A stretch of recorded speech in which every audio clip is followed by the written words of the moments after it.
চলচ্চিত্ৰ পৰিচালক ৰাজেশ ভূঞাৰ আৰু এটা জুবিন গাৰ্গ হত্যাৰ বিস্ফোৰণ। পৰিচালক ৰাজেশ ভূঞাৰ অভিযোগে লৈছে জুবিন গাৰ্গ জুবিনদাৰ হত্যাৰ নতুন মোৰ। আহক শেষলৈ ভিডিঅ'টো চাওক। কোনোবাই জানে নেকি মোক কওক, 19 ছেপ্টেম্বৰে কেইটা বজাত প্ৰত্যেকজন মানুহৰ জন্ম মৃত্যু বিবাহ সময় থাকে? জুবিন গাৰ্গৰ জন্মৰ সময় জানো, বিবাহৰ সময় জানো, জুবিন গাৰ্গৰ মৃত্যু হোৱাৰ দিনটো কথা জানো, কিন্তু সময়টো কোনোবাই জানে নেকি? কোনোবাই কওক, জানে নেকি সময়টো? ইমান অন্ধকাৰত আমি সোমাই আছোঁ, জুবিন গাৰ্গৰ মৃত্যুৰ সময়টোৱে জানা নাই আজিলৈকে। আমি কেইটা বজাতনো আমি আমাৰ হীৰা আমঠুজনক, আমি সত্তাজনক হেৰুৱালোঁ, সেই সময়খনেই জনা নাই। কেইটা বজাত 19 তাৰিখে কেইটা বজাত, ছিংগাপুৰৰ সময়মতে কেইটা বজাত, ভাৰতীয় সময়মতে কেইটা বজাত আমি জুবিন গাৰ্গক হেৰুৱালোঁ, আজিলৈকে সেইটোৱে নাজানো। তেনেকুৱা এটা দুধুৰ মুধুৰত আছোঁ। তথাপি বিশ্বাস আছে যে ন্যায় পাম। কিন্তু এতিয়া যদি ক'ৰবাত দেখিছোঁ যে অলপ দুৰ্বল হৈ আছে, সেয়া সবল কৰিব লাগে। শত্ৰুপক্ষই যোজা চলাইছে তেওঁলোক বাচি যাবলৈ, আৰু ভিডিঅ' যোগেৰে হওক, সাংবাদিক মাধ্যমিক থ্ৰুদি হওক, আমি যিখিনি গম পাইছিলোঁ যে আমাৰ চকুত কিন্তু তেওঁলোক দোষী, অসমৰ ৰাইজৰ চকুত দোষী, অসমৰ প্ৰত্যেকজন নাগৰিকৰ সন্মুখত তেওঁলোক দোষী। গতিকে দোষীয়ে শাস্তি পাব লাগিব। তাৰ বাবে আমি যিমান ধৰণে যুঁজিব লাগে, আমি সকলোৱে, ফিল্ম ফেটাৰ্নিটিয়ে, music association, Zubeen Garg fan club, অসমৰ ৰাইজ, সকলোৱে আমি যুঁজি যাম। এই যুঁজখনত আমি এতিয়া পিছ হুহকি নাযাওঁ। আৰু জুবিনৰ ন্যায় বিচৰাটো, জুবিনে ন্যায় পোৱাটো, সেইটো হৈছে আমাৰ কাম্য। পাবই লাগিব। আৰু মই জানিব লাগিব জুবিন গাৰ্গৰ লগত কি হ'ল, আৰু আটাইতকৈ ডাঙৰ কথা কোনটো সময়ত, আমিতো ক'ৰবাত লিখিব লাগিব ন কেতিয়াবা। 19 ছেপ্টেম্বৰ 2025 জুবিন গাৰ্গ নোহোৱা হ'ল, সেনেকৈ লিখি থ'লে নহ'ব। সেই সময়টো আমাক লাগিব, আৰু সেই সময়টো তেতিয়াহে গম পাম যে আচলতে সেইদিনা হৈছিল কি। আৰু হৈছিল কি সেই চবেই জানো, যে সেই তাত থকা 16জন অসমীয়া মানুহে জানে, কিন্তু ইয়াত থকা তেওঁলোকে তাৰ পৰাই কৈ থাকিলে নহ'ব। তেওঁলোককো বিচাৰ অধীনতে আনিব লাগিব। তেওঁলোকে চব জানে, সকলোৱে জানে। আমি সকলোৱে যিমানখিনি ভিডিঅ' দেখিছোঁ, পঢ়িছোঁ, মেলিছোঁ, আপোনালোকে সকলোৱে যদি মন কৰে জানিব যে জুবিন গাৰ্গৰ 18 তাৰিখৰ পৰা সেই নিশা পাতে যে গান গাই পেলাই যে পঠিয়াইছিল, সেই সময়ৰ পৰা যে সময়বিলাক যদি মিলাই যাওক, গোটেই জুবিন গাৰ্গৰ ঘটনাত 2 ঘণ্টা মিচিং হৈ আছে। ছিংগাপুৰ টাইম মতে আৰু আমাৰ ইণ্ডিয়ান টাইম মতে 2 ঘণ্টা মিচিং হৈ আছে। সেইটো ডাঙৰ কথা। সেই 2 ঘণ্টাত কি হৈছিল কিন্তু আমি একো নাজানো। আৰু হয়তো সেই 2 ঘণ্টাৰ ভিতৰতে কোনোবা এটা সময় হয়তো এনেকুৱা থাকিব নেকি, যিটো সময়ত জুবিন গাৰ্গে প্ৰাণ ত্যাগ কৰিছিলে। সেই সময়খিনিও আমি নাজানো। গতিকে সেই 2 ঘণ্টাটোৱে কি হৈছিল আমি নাজানো। গতিকে সেইখিনি জনাৰ আমাৰ অধিকাৰ আছে। গতিকে আপোনালোকৰ আজি ছেপ্টেম্বৰৰ পৰা আজিলৈকে অহৰহ আপোনালোকে সহায় কৰি আহিছে জুবিন গাৰ্গৰ ন্যায় ক্ষেত্ৰত, এতিয়াও সহায় কৰি যাব। আৰু এই অনুৰোধ থাকিলে আপোনালোকলৈ, আৰু সদায় আমি জুবিনৰ ন্যায় হকে যুঁজিছোঁ। গৰিমা শইকীয়া গাৰ্গৰ সামাজিক মাধ্যমত এটা আৱেগিক পোষ্ট তেওঁ তাত লিখিছে যে জুবিন গাৰ্গৰ এই যি ৰহস্যজনক মৃত্যু আছে বা যি হত্যাকাণ্ড আছে, তাত যিসকল দোষী তেওঁলোকে কঠোৰৰ পৰা কঠোৰ শাস্তি পাব লাগে। ইয়াৰ আগতেও একাধিকবাৰ তেওঁলোকৰ ফালৰ পৰা এই কথা কৈ থকা হৈছে যে অতি শীঘ্ৰেই এই সমগ্ৰ ঘটনাত জড়িতসকলক কঠোৰ শাস্তি প্ৰদান কৰিব লাগে। আৰু আজি পুনৰ তেওঁ মাজনিশা গৰিমা শইকীয়া গাৰ্গে এটা ফেচবুক পোষ্ট কৰিছে, য'ত তেওঁ লিখিছে যে এই যুঁজখন হত্যাকাৰী আৰু নৰপিশাচকেইটাৰ বিপক্ষে সমগ্ৰ অসমৰ যুঁজ। এতিয়া কেৱল অসমেই নহয়, সমগ্ৰ বিশ্বই অতি আস্থাৰে আপোনালোকৰ মুখলৈ চাই আশা কৰিব। আৰু চৰকাৰলৈ আহ্বান জনাইছে, কাৰণ কালিৰ দিনটো ৰাজ্যিক কেবিনেটৰ ফালৰ পৰা এটা কথা ঘোষণা কৰা হৈছিল যে পাব্লিক প্ৰচিকিউটৰ এটা টীম ঘোষণা কৰা হ'ল, আৰু তাত সৰ্বশ্ৰী জিয়াউৰ কামাৰ মহোদয়কে ধৰি ব্ৰজেন্দ্ৰ মোহন চৌধুৰী, কিশোৰ দত্ত, প্ৰাঞ্জল দত্ত, বিকাশ জামান তেওঁলোক থাকিব। আৰু তেওঁলোকে এই সমগ্ৰ জুবিন গাৰ্গৰ যিটো ঘটনা, তাত এটা হত্যাৰ গোচৰটোত তেওঁলোকে চাব, আৰু তেওঁলোকৰ চৰকাৰী পক্ষৰ হৈ আদালতত যুক্তি দৰ্শাব এই 5জন বিশিষ্ট আইনজ্ঞই। আৰু তেওঁলোকৰ ওপৰত চকু থাকিব, কাৰণ ইতিমধ্যেই জুবিন গাৰ্গৰ পৰিয়াল, বিশেষকৈ গৰিমা শইকীয়া গাৰ্গ আৰু মনোজ বৰঠাকুৰে তৃতীয় দিনৰ যোনটো শুনানি আছিল, তাত তেওঁলোকে মন্তব্য কৰিছিল যে এটা বিশিষ্ট আইনজ্ঞৰ দল গঠন কৰিব লাগে, আৰু ফাষ্ট ট্ৰেক আদালতত এই সমগ্ৰ ঘটনাটো হ'ব লাগে। কাৰণ এটা 12,000 পৃষ্ঠাৰ যিখন চাৰ্জশ্বিট দাখিল কৰা হ'ল, আৰু তাত যিমান সাক্ষী আছে সেই সাক্ষীসকলক এদিনকৈ আনি আদালতত হাজিৰ কৰাই তেওঁলোকৰ সাক্ষ্য গ্ৰহণ কৰি তেনেকৈ যদি কৰিবলৈ যায়, তেন্তে এটা দশক গুচি যাব, আৰু ইমান দিন আমি ৰখিব নোৱাৰোঁ। এই মন্তব্য আছিল গৰিমা শইকীয়া গাৰ্গৰ। অতি শীঘ্ৰেই এই ঘটনাত কোন জড়িত আছিল, কেনেকৈ জুবিন গাৰ্গক হত্যা কৰা হ'ল, সেইবোৰ পোহৰলৈ আহিব লাগে বুলি মন্তব্য কৰিছিল। আৰু তেওঁলোকৰ সেই দাবীৰ পাছতেই মুখ্যমন্ত্ৰী ডক্টৰ হিমন্ত বিশ্ব শৰ্মাই কালি এটা কথা ঘোষণা কৰিলে যে জুবিন হত্যাৰ গোচৰৰ বাবে বিশিষ্ট আইনজ্ঞৰ দল গঠন কৰা হৈছে, য'ত চৰকাৰী পক্ষৰ হৈ আদালতত যুক্তি দৰ্শাব এই 5জনীয়া দলটোৱে। মুখ্য দায়িত্ব পালন কৰিব জিয়াউৰ কামাৰে, আৰু দলটোত থাকিব ব্ৰজেন্দ্ৰ মোহন চৌধুৰী, কিশোৰ দত্ত, দলটোত থাকিব প্ৰাঞ্জল দত্ত আৰু বিকাশ জামাৰ।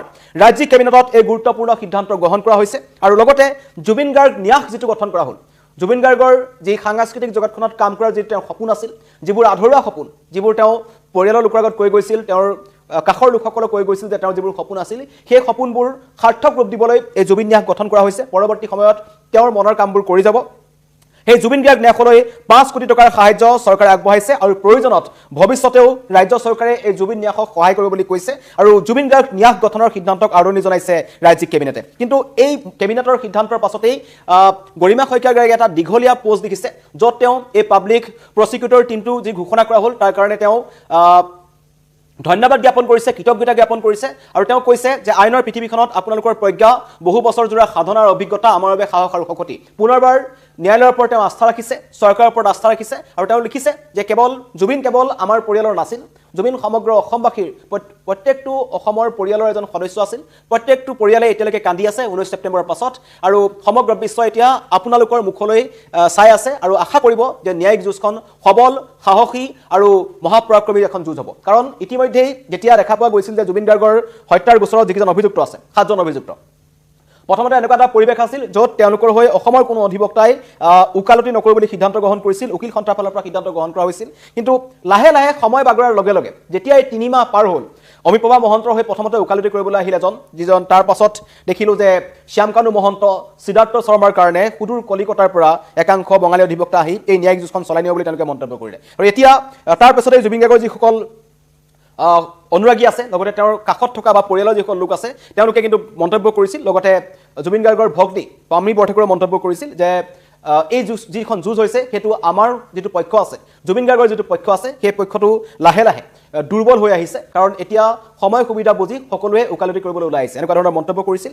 আৰু তাৰ পাছতেই চৰকাৰৰ ফালৰ পৰা সিদ্ধান্ত গ্ৰহণ কৰা হৈছে যে পৰিয়ালে যিদৰে বিচাৰিছিল এটা শক্তিশালী বিশিষ্ট আইনজ্ঞৰ দল গঠন হওক, তেওঁলোকে এই সমগ্ৰ আইনী প্ৰক্ৰিয়াটো যুঁজখন তেওঁ আগবঢ়াই লৈ যাওক আৰু অতি সোনকালে জুবিন গাৰ্গক ন্যায় প্ৰদান কৰক। আৰু তাৰ কাৰণে ইতিমধ্যে গ্ৰহণ কৰা হৈছে এটা বিশিষ্ট আইনজ্ঞৰ দল গঠন কৰা হৈছে আৰু চৰকাৰী পক্ষৰ হৈ আদালতত যুক্তি দৰ্শাব এই 5জনীয়া দলটোৱে।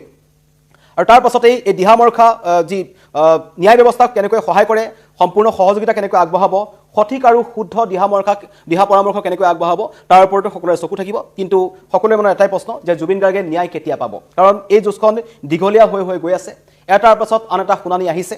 তেওঁলোকে ইতিমধ্যেই জামিন আবেদনৰ কাৰণেও তেওঁলোকে অমিপ্ৰভাৰ জামিন আবেদন কাৰণে তেওঁলোকে আবেদন কৰিছে জামিনৰ কাৰণে। আৰু তেতিয়া সকলোৰে মানে প্ৰশ্ন উত্থাপন হৈছে, এনেকৈ এজনকৈ অভিযুক্ত আইনৰ সুৰুঙাৰে ক'ৰবাত নহয় ক'ৰবাত ওলাই আহিব নেকি? কাৰণ ইয়াৰ আগতো আমি দেখিছোঁ যে একাধিক গোচৰ আছে যিবোৰ গোচৰত দুখীয়ে যিমান শাস্তি পাব লাগে সিমান শাস্তি তেওঁলোকে নাপায়, কাৰণ ক'ৰবাত নহয় ক'ৰবাত চাৰ্জশ্বিটত সুৰুঙা থাকি যায়, কেতিয়াবা আইনৰ সুৰুঙাৰে তেওঁলোকে ওলাই আহে, প্ৰমাণৰ অভাৱ থাকে, তথ্য প্ৰমাণৰ অভাৱ থাকে, এনেকুৱাবোৰ কথা থাকে। আৰু শেহতীয়াকৈ এতিয়া জুবিন গাৰ্গক লৈ ক'ৰবাত নহয় ক'ৰবাত ৰাজনীতিও আৰম্ভ হৈছে বুলি একাংশ অভিযোগ উত্থাপন কৰিছে। কাৰণ যি সময়ত জুবিন গাৰ্গে নিজে ৰাজনীতি বেয়া পাইছিল, তেওঁ পলিটিক্স নকৰিব বুলি গান গাইছিল, কিন্তু তেওঁক লৈ এতিয়া সমগ্ৰ ৰাজ্যজুৰি এটা পলিটিক্স কিন্তু আৰম্ভ হৈছে। শেহতীয়াকৈ সেইটো বিজেপিৰ ফালৰ পৰা হওক বা বিৰোধীৰ ফালৰ পৰা হওক, কিন্তু সকলোৱে ক'ৰবাত নহয় ক'ৰবাত জুবিন গাৰ্গক ৰাজনীতিত ব্যৱহাৰ কৰিছে বুলি জুবিন অনুৰাগীসকলে অভিযোগ উত্থাপন কৰিছে।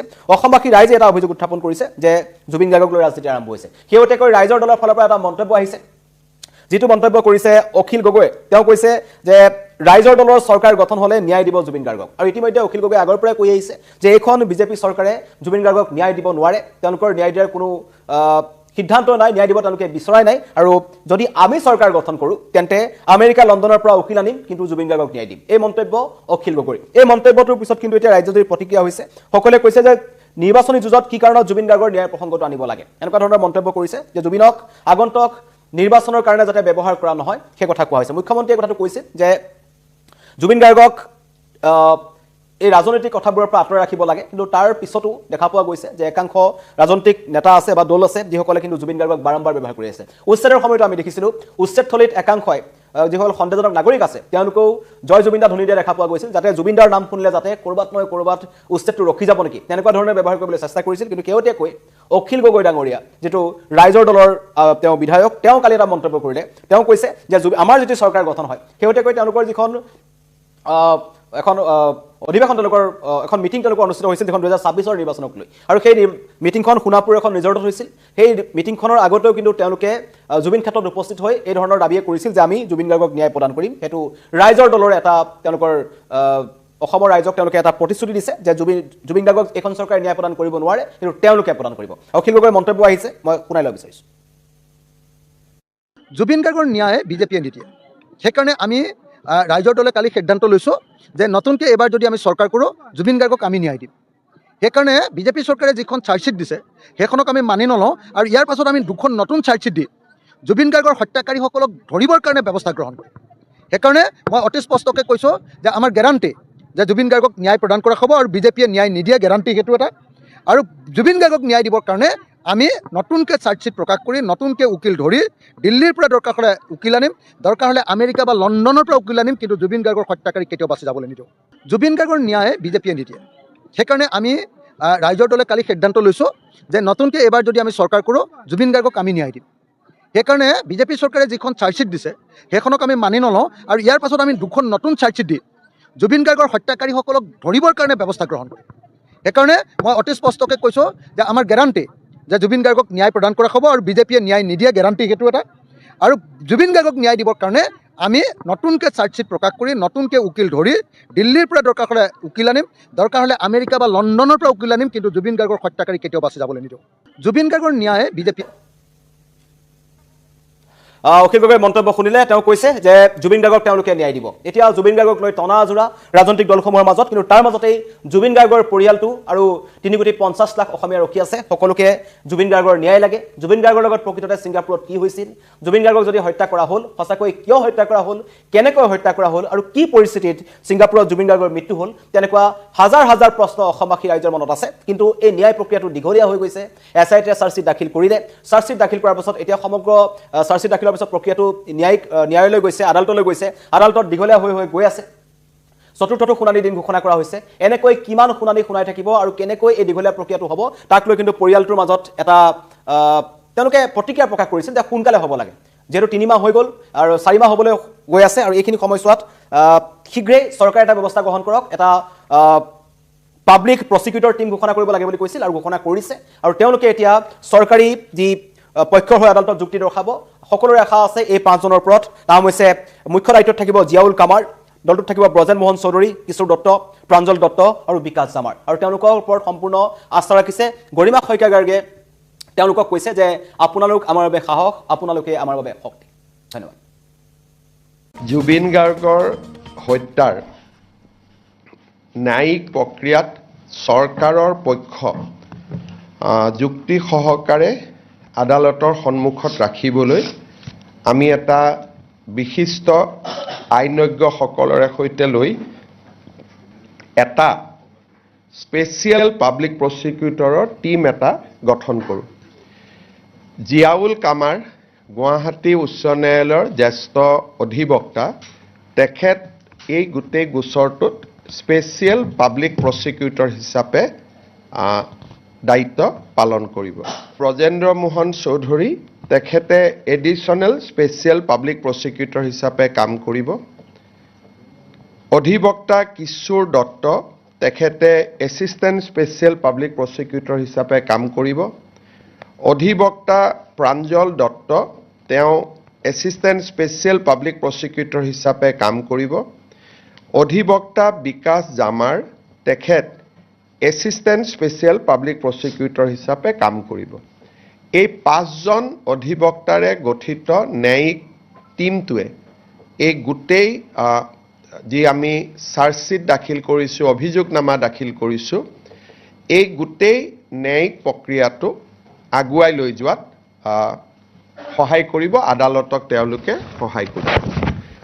আজি আমাৰ কেবিনেট বৈঠকত জুবিন গাৰ্গৰ পৰিয়ালে জুবিন গাৰ্গ ফাউণ্ডেশ্যন বা ন্যাস খোলাৰ বাবে যি সিদ্ধান্ত লৈছে তাকো কেবিনেটে আদৰণি জনায়। আৰু এই ন্যাসলৈ ৰাজ্য চৰকাৰে 5 কোটি টকাৰ এটা বৰঙণি আগবঢ়াবলৈও সিদ্ধান্ত লৈছে। আমি ৰৈ বিনালে 2,90,00,000 টকা দিছোঁ, কিন্তু এইটো চিনেমাখনৰ পৰা পোৱা বা GST আৰ্জিত। অতিৰিক্তভাৱে ট্ৰাষ্টত যাতে জুবিনৰ স্মৃতি ট্ৰাষ্টটোৱে সুন্দৰভাৱে সংৰক্ষণ কৰিব পাৰে, গানৰ বিভিন্ন ধৰণৰ গীতবোৰ সংৰক্ষণ কৰিব পাৰে, এটা মিউজিয়াম বনাব পাৰে, বিভিন্ন কামত আমি এককালীনভাৱে 5 কোটি টকাৰ এটা ট্ৰাষ্টক সহায় বা আৰ্থিক সহায় আগবঢ়াবলৈ আমি আজি কেবিনেটত সিদ্ধান্ত গ্ৰহণ কৰিছোঁ। পৰৱৰ্তী সময়ত তেওঁলোকে আন আঁচনি দিলেও বা জুবিনৰ সংক্ৰান্তত বা তেওঁৰ স্মৃতিৰ সংক্ৰান্তত আৰু যদি কিবা চৰকাৰক আঁচনি দিয়ে তাৰ ক্ষেত্ৰতো চৰকাৰে ট্ৰাষ্টক সহায় কৰাৰ বাবে সদায় প্ৰচেষ্টা অব্যাহত ৰাখিব। জুবিন গাৰ্গৰ হত্যাৰ ন্যায়িক প্ৰক্ৰিয়াত চৰকাৰৰ পক্ষ যুক্তি সহকাৰে আদালতৰ সন্মুখত ৰাখিবলৈ আমি এটা বিশিষ্ট আইনজ্ঞসকলৰে সৈতে লৈ এটা স্পেচিয়েল পাব্লিক প্ৰচিকিউটৰৰ টীম এটা গঠন কৰোঁ। জিয়াউল কামাৰ গুৱাহাটী উচ্চ ন্যায়ালয়ৰ জ্যেষ্ঠ অধিবক্তা, তেখেত এই গোটেই গোচৰটোত স্পেচিয়েল পাব্লিক প্ৰচিকিউটৰ হিচাপে দায়িত্ব পালন কৰিব। অধিবক্তা ব্ৰজেন্দ্ৰ মোহন চৌধুৰী, তেখেতে এডিশ্যনেল স্পেচিয়েল পাব্লিক প্ৰচিকিউটৰ হিচাপে কাম কৰিব। অধিবক্তা কিশোৰ দত্ত, তেখেতে এছিষ্টেণ্ট স্পেচিয়েল পাব্লিক প্ৰচিকিউটৰ হিচাপে কাম কৰিব। অধিবক্তা প্ৰাঞ্জল দত্ত, তেওঁ এছিষ্টেণ্ট স্পেচিয়েল পাব্লিক প্ৰচিকিউটৰ হিচাপে কাম কৰিব। অধিবক্তা বিকাশ জামাৰ, তেখেত এছিষ্টেণ্ট স্পেচিয়েল পাব্লিক প্ৰচিকিউটৰ হিচাপে কাম কৰিব।